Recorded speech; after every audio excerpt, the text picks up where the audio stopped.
What are three words that you would use to describe yourself before Christ? Three words. Let's see. I would say self-conscious, conforming. I think the last one would just be aimless. When I say self-conscious, one of the things I was the most self-conscious was my smile. Yeah, I grew up thinking that it didn't look good, thinking that my smile was ugly. And I think that was just a reflection on like personal identity and who I was. I didn't feel worthy at times, and I felt like, just I didn't know who I was. And then finding Christ and hearing about what he's done for me, that changed everything. Reading about how I'm beautifully and I'm wonderfully made, that encouraged me to actually wear this smile and wear it proudly. I just smile because God calls me his own. God calls me beautiful. God says I'm beautifully and wonderfully made. So I live in that and I walk in that. Before Christ, I remember growing up not having a sense of identity in who I was. And I found myself always kind of being like a chameleon. So I grew up in church, but I didn't know God.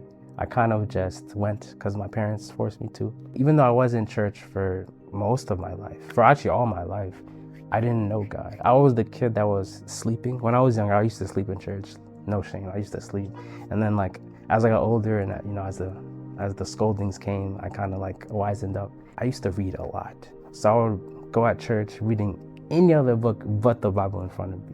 And I remember getting scolded. It wasn't only till the summer of my freshman year that he found me.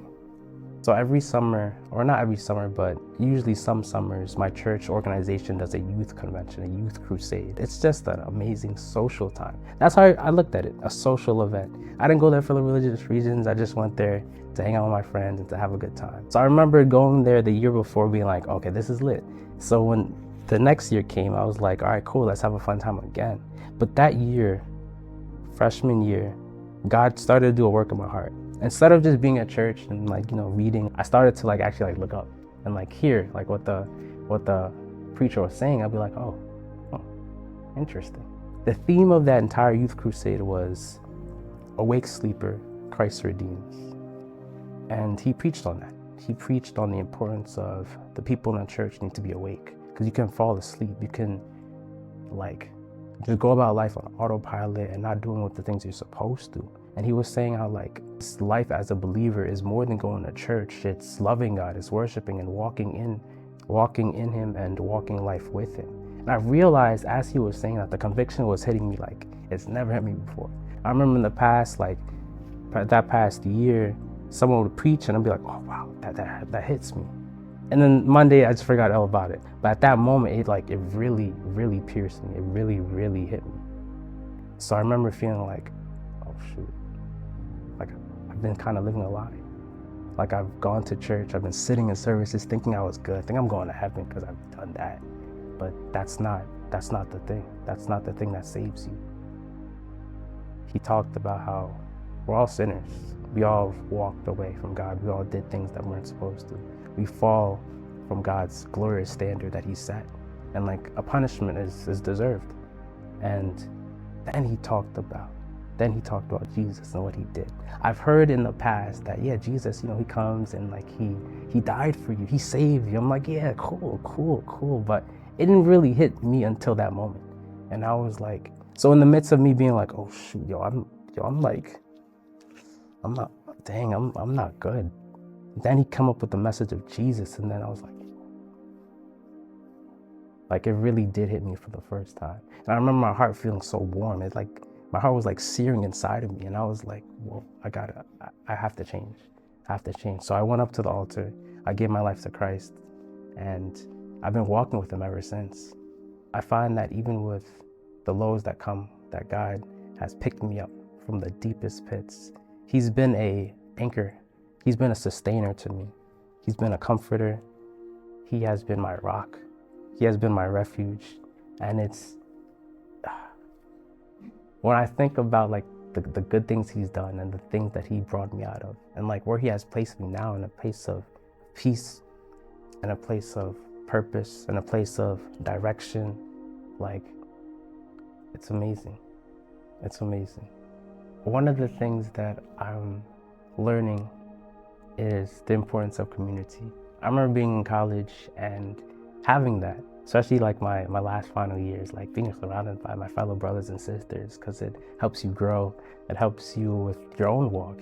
So leaving that and going thrusted into the adult world, I was living in New York and I moved to Philadelphia for work. So now I'm in this place that I don't know nobody, and I'm like, all right, this is exciting, but like I need community. Where's the community at? And it wasn't only until that one of the friends that I met, he posted Regen, Revivalist, the Thanksgiving event on his Instagram, and I was like, oh, what's this about? And I look and it's like, yo, it's what?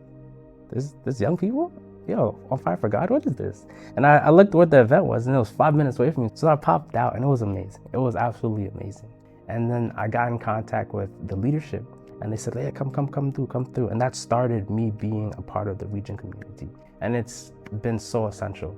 It's been such a blessing to my life, just to be with like fellow brothers and sisters, growing in the faith, talking scripture, talking everything, really just doing life together, going out, evangelizing, hooping, just hanging out. Like, it's really what I envisioned. I prayed God too.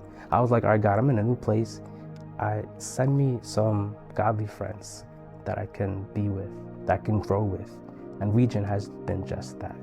They've definitely encouraged me in times of hardship, encouraged me in times of difficulty, and they really came and they really been a support, and I thank God for their lives. What are 3 words that you would use to describe you now? Now? 3 words to describe now. I would say joyful, encouraged. I would say secure. Yeah, those 3 words.